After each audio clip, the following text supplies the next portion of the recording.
Përshëndetje, temën që kemi zgjedhur për sot është gjuha shqipe në universitete. A do duhet të jetë gjuha shqipe tashmë një lëndë e veçantë për gjitha degët e universiteteve, apo do duhet përforcojmë gjuhën shqipe në nivelat të tjera të arsimimit?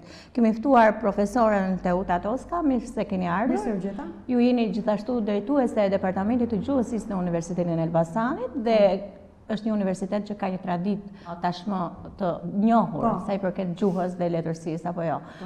Si e shikoni ju këtë ide që e ka hedhur së fundi kryeministri, por që është një ide që diskutohet her pas here? Unë mendoj që është një ide e mirë,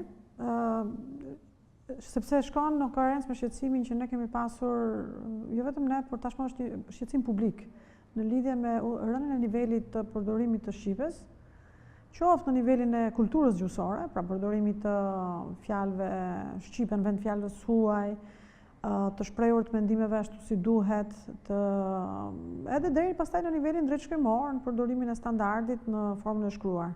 Sigurisht që opinioni publik përballet më shumë me komunikimin e folur se sa me atë të shkruar, por gjendjen komunikimin e shkruar pastaj, komunikimit publik veçanërisht, por edhe nga ana tjetër edhe në shkolla, nuk është në gjendjen më të mirë të mundshme. Dhe publiku le të themi e di këtë gjë dhe qeveria tashmë ka kuptuar që ka ardhur koha që të ndërhyhet. Ndërhyrja pastaj do të jetë me politika të mirë përcaktuar dhe të qarta. Nga kjo pikpamje kryeministri them se duhet të nxjisë në Ministrinë e Arsimit politika të qarta se si mund të zbatohen.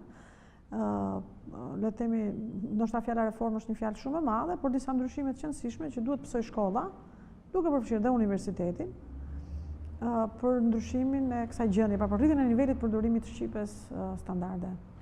Kemi parë, ka pasur dhe tentativa të tjera, në fakt, janë vënë redaktor disa vite më parë në institucione për të përmirësuar pikërisht këtë shqipen e shkruar, që po hasim shumë vështirësi në shkresa që kanë probleme, dihet që e hasim këto.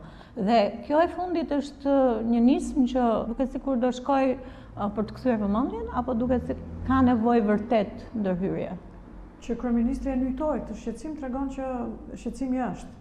Ai si kryeministër është një drejtues që e kupton shqetësimin publik, ai është vetë një shkrues, ju e dini se ai ka shkruar vetë libra. Në fillimet e veprimtarisë së tij, publika i ka qenë një publicist.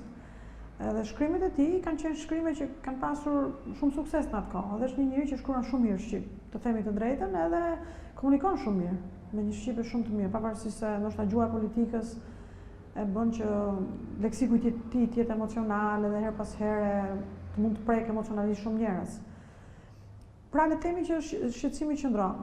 Desha t'ju them që përpara viteve 90, shkolla edhe shteti ushtronin shumë ndikim, edhe shteti ishte një shtet autoritar, ju e dini, dhe kishte mekanizma kontrolli të jashtëzakonshëm mbi prodhimin publik, mbi informacionin publik dhe komunikimin gjuhësor publik. Edhe në media kishte, edhe gazetat kishin redaktor, do shta quhet censur sot, por ishin njerëz të cilët kujdeseshin për çdo tekst. Dhe kështu që nga kjo pikpamje dhe niveli i respektimit standardit ishte shumë i mirë. Pas viteve 90 pastaj, me përqafimin e shumë lirive, shqiptarët u ndjen që më në fund mund të ishin të lirë edhe të komunikonin nga ana gjuhësore. Rënja e nivelit në shkollë, rënja e nivelit kërkesës në administratën publike, dobësimi i shtetit, se ne realisht duhet ta themi që shteti është dobësuar shumë në mënyrë të jashtëzakonshme. Shteti nuk arrin dot të mbledh taksat, jo më të kujdeset për zbatimin e standardit, që është standardi në fundit është gjuha vet, gjuha e shtetit. Sepse domethënë gjuha e komunikimit publik, sepse njerëzit që përdorin shqipe nuk e njohin rregullin. Domethënë ne në komunikimin ton të zakonshëm dhe familjar i shpërfillim rregullat, sepse kjo është gjuha e gjallë. Kurse standardi është gjuha e shtetit. Ama kur ulemi të shkruajmë, do duhet ta zbatojmë standardin. Tjetër, sepse gjuha në qendësinë e vet është e folur. Ajo shkruhet në raste të veçantë dhe specifike, në rastin kur formohet shteti.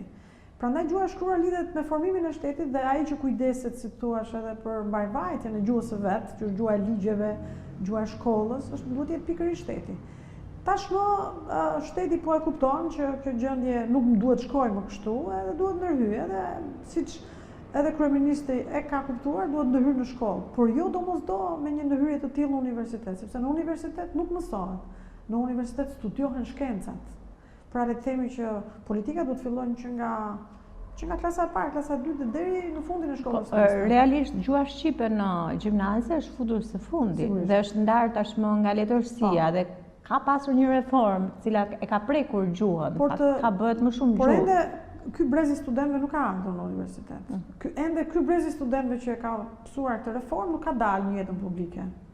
Dhe ne ende nuk e dim se çfarë frytesh do të ketë kjo reformë, ndarje ose le të themi rimësimi të gjuhës shqipe ashtu siç është mësuar kur unë kam studiuar. Domethënë ne studionim atëherë gjuhën veç edhe letërsinë. Më vetë të shohim se çfarë, pra u rikthyem në gjendjen e përpara 15 viteve, 20 viteve. Të shohim tani se çfarë rezultati do të ketë. Çfarë efekti do të japi. Në fakt ky është viti i fundit, viti i tretë i gjimnazit që pritet që ne të dalin me gjuhën shqipe të veçantë. Të shohim se çfarë rezultatesh do të ketë. Nga ana tjetër unë besoj që nuk është vetëm çështje Bardha e faktit që ishte hequr dorë nga mësimi i gjuhës, si disiplinë, të mësohesh gjuhësia, le të themi, sepse mësimi i gjuhës mbi bazën e koncepteve shkencore bëhej në gjimnaz. Pra rikthimi i gjuhës, mësimi i gjuhës në shqipe standarde dhe i shkencave gjuhësore në gjimnaz.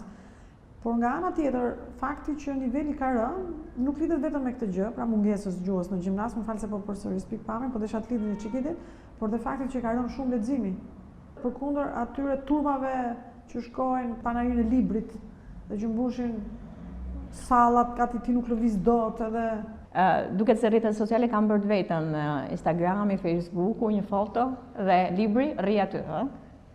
Unë kam qenë vetë një ditë në panarinë e librit, të cilën të them të drejtën e vizitoj rrallë, sepse librat blihen në librari, Bardha, nuk blihen si një objekt për të bërë atë ditë për të marrë më pak para. Libri blihet në librari dhe me një pikë synim të qartë, për atë që pëlqen leximin.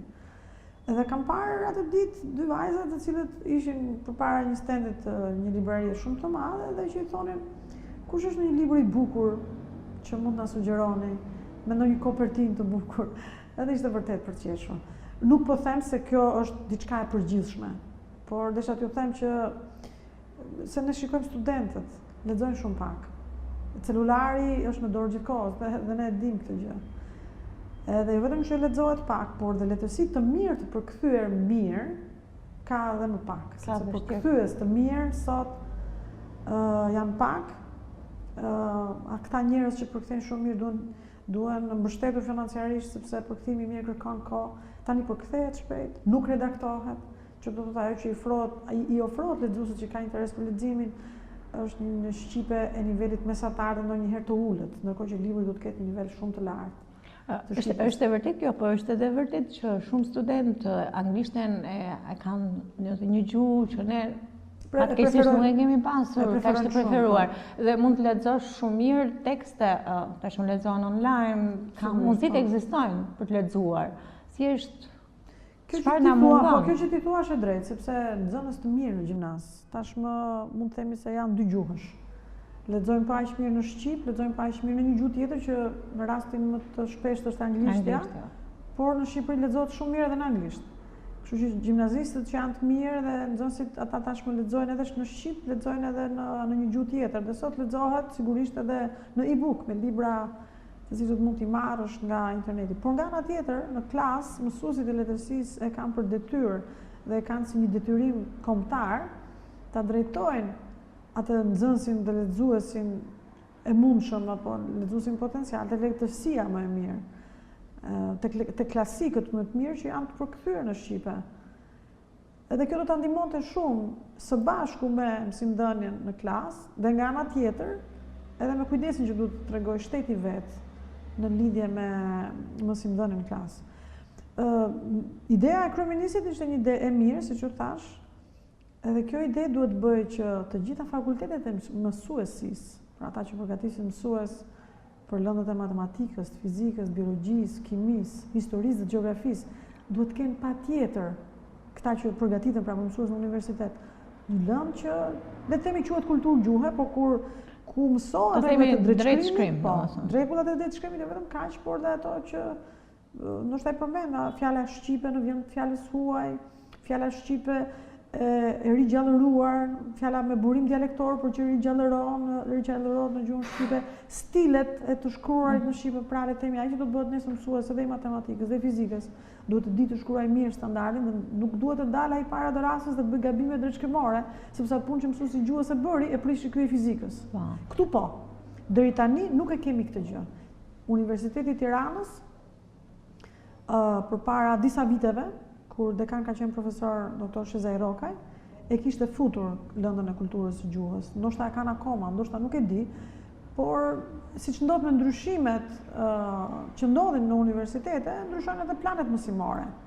Shpresojmë që kjo gjë që kryeministri tha, të mund të shkaktojë pikërisht të gjë tani, që të gjitha masterat që përgatisin mësues të përqafojnë urgjent dhe të hapin tashmë një kurrikull që është për kulturën e gjuhës. Dhe mos jetë, ju e thatë, mos jetë thjesht gjuhësi, domethënë, po të jetë kulturë gjuhë, Shkrimi, fjala shqipe në vend fjalës suaj, përdorimi i shqipes në komunikimin publik, stilet e shqipes, pra jo vetëm stilin letërsisë artistike, por dhe informacione për stilin administrativo juridik, për stilin publicistik, pra për ligjërimet, të bëj dallimin mësuesi midis ligjërimit folur dhe ligjërimit shkruar, të bëj dallimin që shqipja është një gjuhë e pasur dhe që përdoret në ligjërimin terminologjik vetë, pra ai të di që të jeti kujdesshëm nesër në klasë.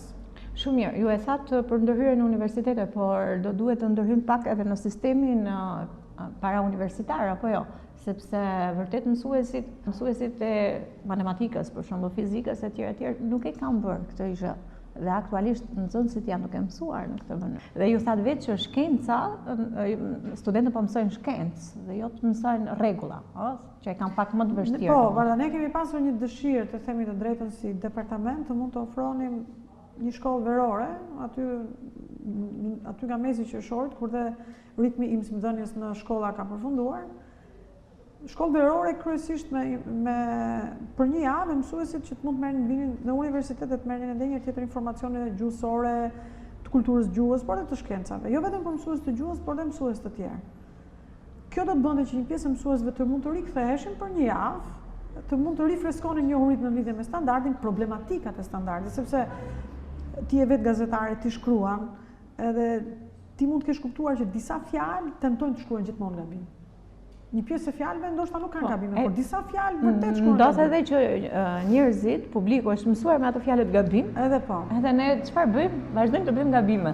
Prandaj mësuesit duhen të thirren, duhet të bëjnë kujdes për këto fjalë, për shembull pjesëmarrje, pjesëtar, nuk për të shkruar më proces që duhet të shkruhet me c. E shumë fjalë të tjera të licencë, agjenci. Tashmë janë përhapur gjerësisht në mënyrë të gabuar dhe pra këto prirje të përgatitur sepse edhe gabimet po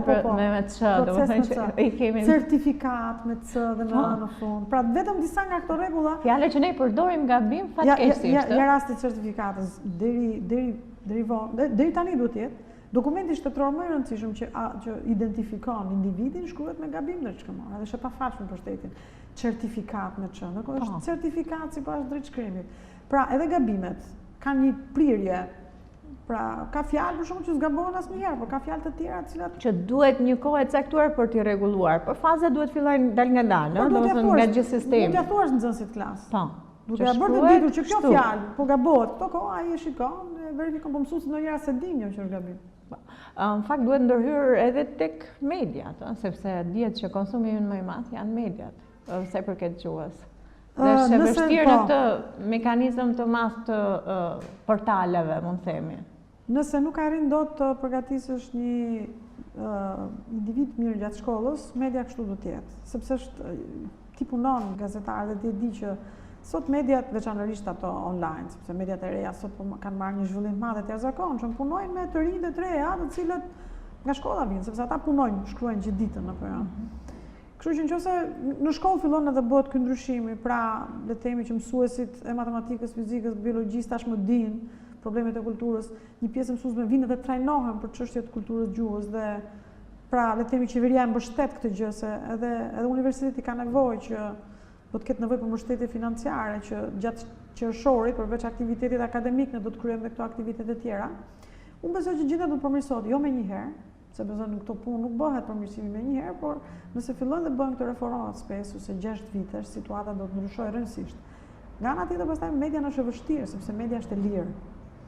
Kryeministri është përpjekur të mund të kontrollojë pak të realitetin e ri të portaleve, ka pasur reagime dhe kundër reagime të mëdha dhe të jashtëzakonshme, por nëse duhet të ketë vërtet një kontroll, për mendimin tim më fort se sa një kontroll politik duhet të ketë një kontroll gjyqësor. Edhe sot është e çuditshme. Ka software që të bëjnë kontrollin gjyqësor të shqipes, pak njihen, pak i përdoren. Patjetër që pak i përdoren, sepse nuk është as dëshira ajo. Nëse do të kemi pronar mediash, të cilët punësojnë njerëz që merren me etikën media ose me çështje të përdorimit të shqipes, atëherë situata do të ndryshojë. Por një pjesë edhe nuk duan. Madje ka shtëpi botuese që nuk paguajnë as redaktor. Për fat keq, mendo libri. Pastaj flasim për media. Po. Ju i keni propozimet tuaja, për shembull kjo shkolla verore, shumë interesante. I keni çuar diku? Ne i kemi çuar në Senat, presim që në universitet, domethënë nga ana e rektoratit dhe nga Senatit mund të marrim një përgjigje. Edhe pse çështja këto kohë është e vështirë në fakt për gjëra të tilla, sepse realiteti në universitet ndryshon për ditë. Për ditë ndryshon. Edhe në takim me kryeministrin edhe doli një realitet i ri që është biblioteka digjitale universitare, që është një burim shumë i rëndësishëm për studentët. Edhe është e rëndësishme që studentët mësohen të hyjnë, desha them aksesohen, por është fjalë huaj, të hyjnë dhe të përdorin këto burime të mëdha të jashtëzakonshme. Dhe kjo punë nuk pret tani.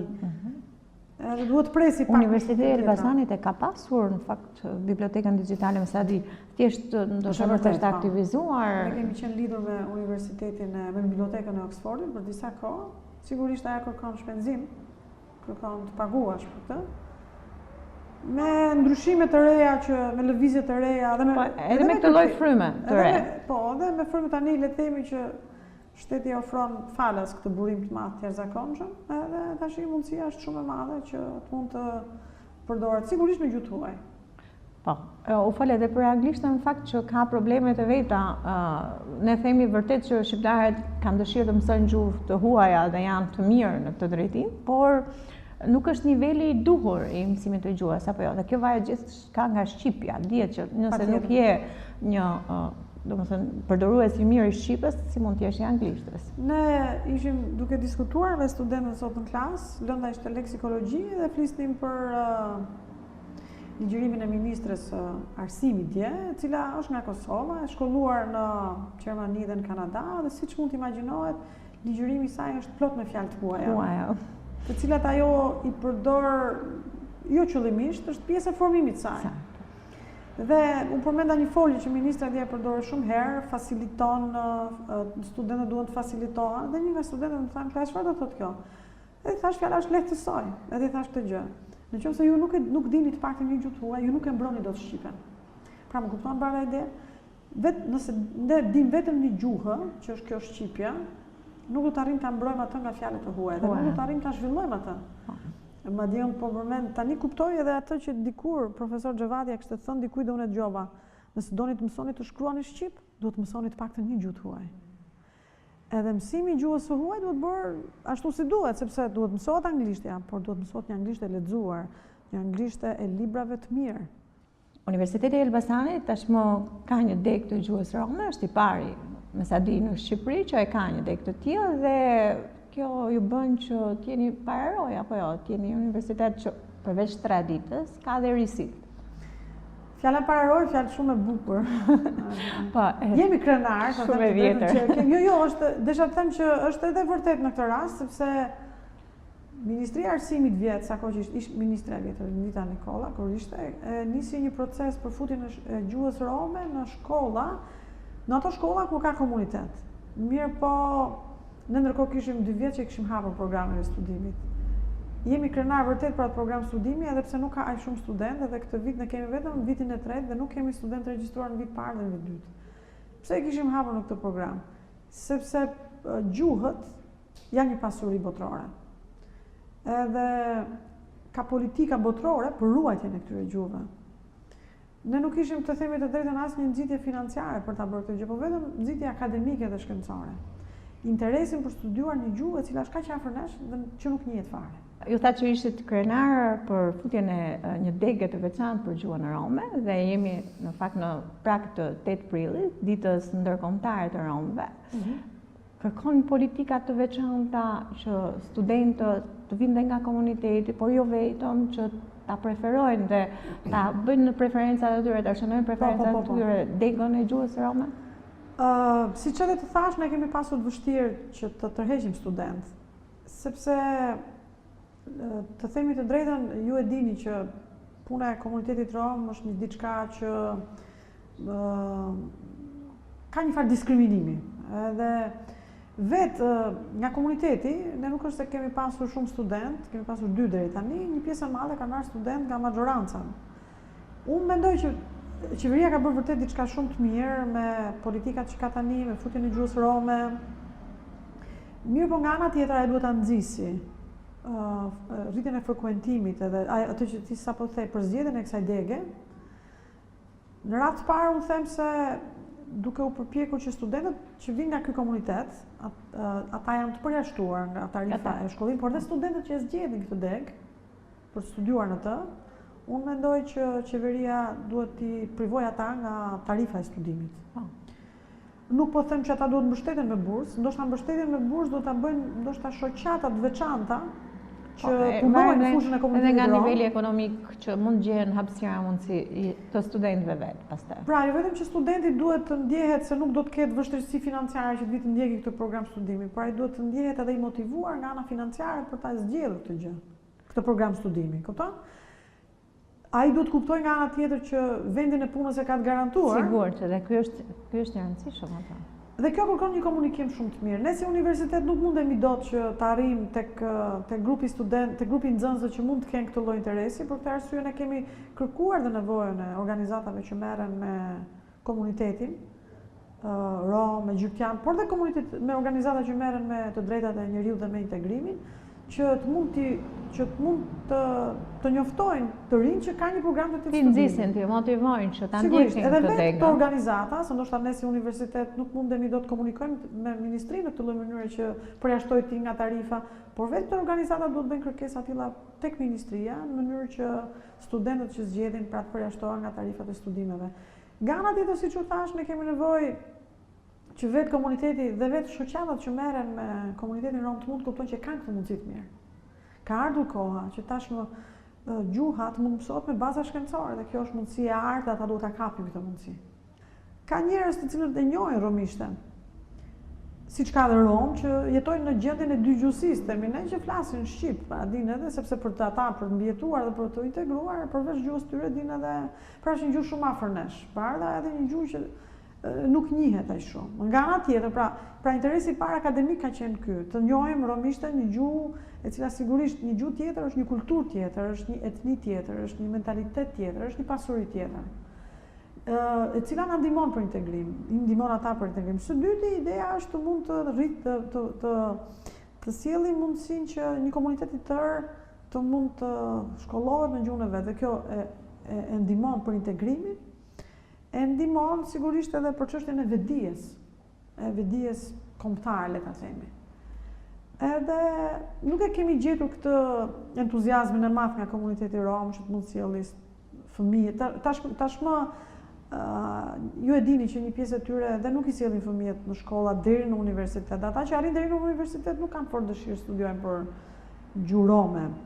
Mirë, po ministria tashmë ka krijuar këtë program dhe terreni kërkon shumë njerëz të diplomuar. Pra, tregu i punës kërkon specialist. Ne u ofrojmë, nuk e kemi gjetur aq shumë këtë entuziazëm, siç u thash, por ne jemi gati edhe, kemi krijuar strukturën, kemi kapacitetet akademike, kemi edhe dëshirën e madhe dhe shpresojmë që do të gjejmë këtë vitin e ardhshëm numri të jetë ose të rihapet dega, që të kemi vazhdimsi të studentëve në. Edhe shpresojmë që edhe ministria të mos na fusë në listën e programeve që duhet vinë me studentëve mesatare të 7. Dhe do vazhdoj, besoj, sepse kryeministri e ripohoi dje. Domethënë që nuk do të mesatarja në mësuesi. 6 që të ketë student me 6 që vinë në universitet, ndërkohë që mesatarja 6 është pjesë e ligjit të arsimit të lartë. student që vinë me 6 në universitet është një situatë pa pranueshme saj. Që do të thotë se ata të vazhdojnë ta mbajnë me vendim me VKM. Mesataren 7 për studentët e 6 po njerë, por për studentët që vinë mësuesi 7, nuk e di, ndoshta mund ta bëjnë dhe 8, nuk e di, por. Si ju duket ky vendim? Shiko, unë jam kundër idesë që ka dega e gjuhësisë, matematikë fizika konsiderohen si degë mësuesie.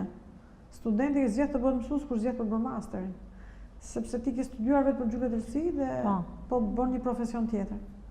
Pra nuk mund ta penalizosh studentin dhe ti thuash je regjistruar për histori, gjeografi dhe do të bësh vetëm mësues. Jo, ai mbaron për histori, gjeografi, pastaj bën një master për shkenca politike. Po, kriteret në master bën një master për arkivistik, bën një master për bibliotekonomi, bën një master për të një natyre tjetër për studime historike, shkencore, një master për studime. Pra niveli bazë bachelor nuk e ka nevojën që të ketë të filtër, domethënë. Nuk quhet mësuesi, mësuesi quhet ai masterit, por nuk e kuptoj pse.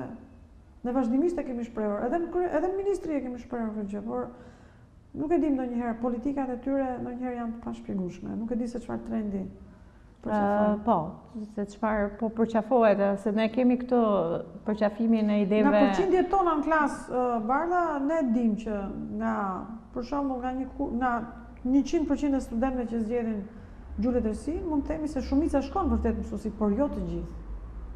Jo të gjithë.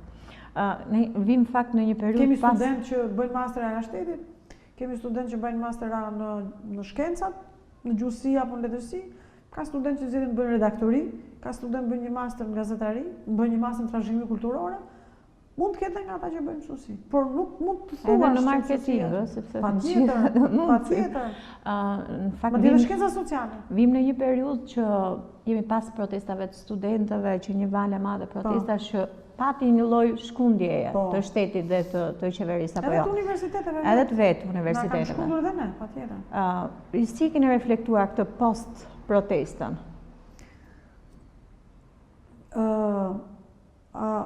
Flas për veten edhe për departamentin. Për departamentin e gjuhësisë. Ne po përpiqemi të ndryshojmë dhe të rikonceptojmë komunikimin tonë me studentin. Domethënë që studenti do të jetë pjesë e planifikimit tonë edhe planifikimit kurrikulës edhe të punës që nga fillimi deri në fund. Duke përfunduar me komunikimin në rastin e provimeve që në përgjithësi ka çaluar dhe studentët janë ankuar shumë për këtë, që do të thotë një proces transparent, një proces i hapur, në kuptimin si mund ta them, transparent është fjalë huaj, por studenti duhet ta di pse dhe si është vlerësuar. Gjë e parë. Gjë e dytë, sigurisht, ta nashkalohen në maksimum ato zgjedhjet individuale që le të themi prishin pak imazhin edhe le të themi shkelin në një mënyrë ndoshta të pavetdijshme, nuk e di, standardet. Ishte edhe filtri i librave, që u fol. Sa desha ta thoja këtë gjë. Domethënë që pedagogu do të jetë shumë i kujdesshëm, për shembull që do ta çojë studentin te libreria, du të kesh kujdes me fotokopje, du të jetë vazhdimisht i kujdesshëm për t'i dhënë studentit gjithë literaturën e nevojshme. E gjitha kjo sigurisht duke komunikuar me studentin. Nxitja për hartimin e pyetësorëve, çdo pedagog vetë në mënyrë individuale për ta vlerësuar performancën ai vetë, domethënë përpara. Pra, ka shkundur shumë gjëra, të themi drejtën. Dhe ka krijuar një lloj marrëdhënie të re, mund të themi, me studentët aktualisht.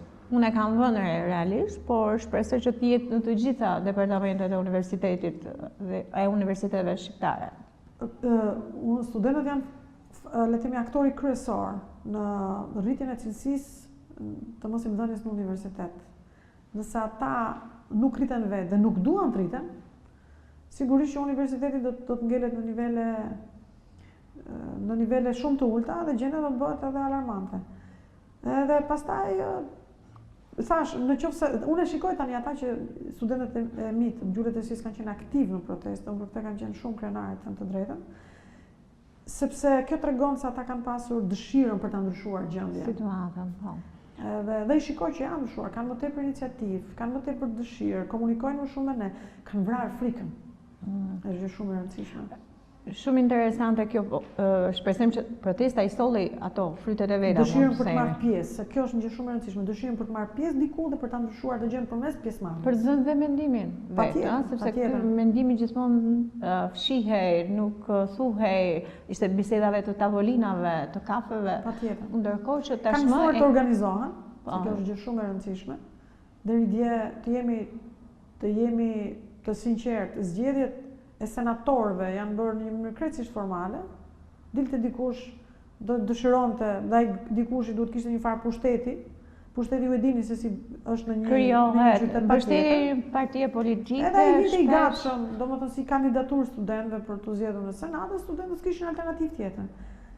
Kjo situatë ka bërë që studentët të organizohen, të mësojnë të organizohen. Dhe shpresojmë që të kemi antar të mirë, të përfaqësues të denj në senatin, sepse që janë në gjendje të mbrojnë të drejtat e studentëve. Dhe të informojnë studentët, se shpesh mungesa e informimit krijon dhe këtë lloj përçarjes, këtë lloj problemesh që ka krijuar. Kthehemi sërish tek Gjuha dhe ndoshta aty ta mbyllim dhe bisedën tonë. Sipas jush, ka nevojë për ndërhyrje? Domethënë dhe t'i përshtatemi pak rregullat, po t'i përshtatemi pak dhe kohës, apo do mbetemi sigurisht te ato rregullat strikte të drejtshkrimit? Gjuha ndryshon vazhdimisht. Sot syri një nga gjyqtarët e mëdhenj thotë lumi i gjuhës ndryshon vazhdimisht. Dhe ai sigurisht i referohet gjuhës folur, dhe gjuha folur ka ndryshuar shumë. Që do të thotë se është krijuar një hendek midis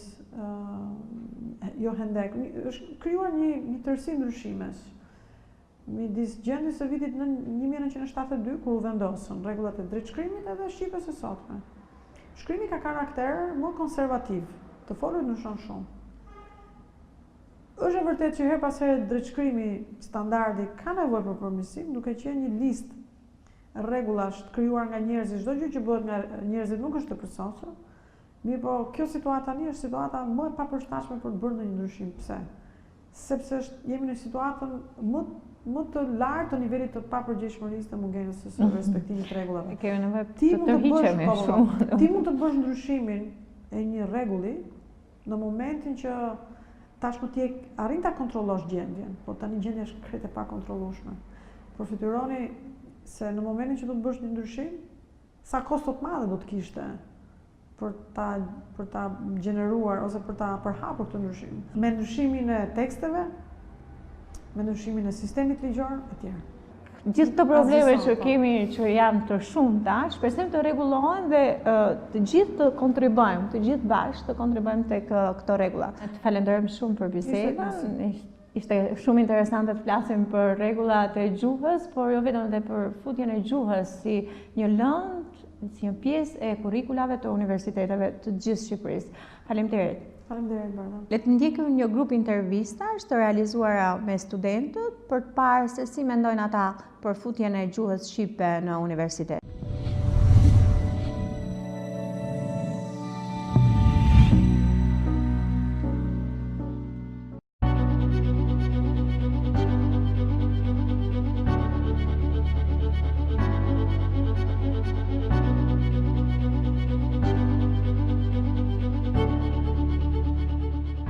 Keni dëgjuar se gjuha shqipe do të futet në universitete? Jo. Jo, hera parë se dëgjoj. Kam dëgjuar, po. Po, mendoj se është një zgjidhje shumë e mirë pasi ne kemi nevojë edhe për më tepër të njohim gramatikën e gjuhës shqipe, sepse ka shumë mungesa. Po, kam dëgjuar, po besoj se është mirë sepse shumë njerëz që vinë në universitet akoma azin të lexojnë dhe të shkruajnë, madje mendoj që është vonë, duhet ishte vendosur më parë. Mendoj që është një zgjidhje e mirë apo jo? Në qoftë se do futesh, do ishte zgjedhje e mirë. Besoj se po. Mendoj se është pak vonë, duhet ishte marrë më shumë në gjimnaze. Mendoni se duhet fuqizuar gjuha shqipe që në gjimnaze? Po, patjetër, janë mangësira që kanë nitur që në gjimnazë dhe vazhdojnë edhe tani. Po. Në faktikisht që në shkollë nënvjeçare, jo vetëm në gjimnazë, sepse edukimi merr më shumë nga fëmijët se sa të rriturit. Sa e rëndësishme është të shkruash drejt sipas jush? Është shumë e rëndësishme sepse gjuha jonë është shqipja dhe mos di të shkruash vetëm gjuhën tënde është turp. Shumë e rëndësishme. Ne jemi për gazetari dhe ka njerëz që nuk kanë kaluar dot lëndën e drejtshkrimit. Por mendoj se një problem shumë të madh ka bërë edhe pjesa e internetit, sepse shumica prej nesh në internet shkruajmë shumë shkurt dhe kjo e ka bërë që edhe në universitet të përdorin pra atë lloj mënyre të shkrimit. Sa besim keni se pakti për universitetin do t'i zgjidhë disa nga kërkesat e studentëve?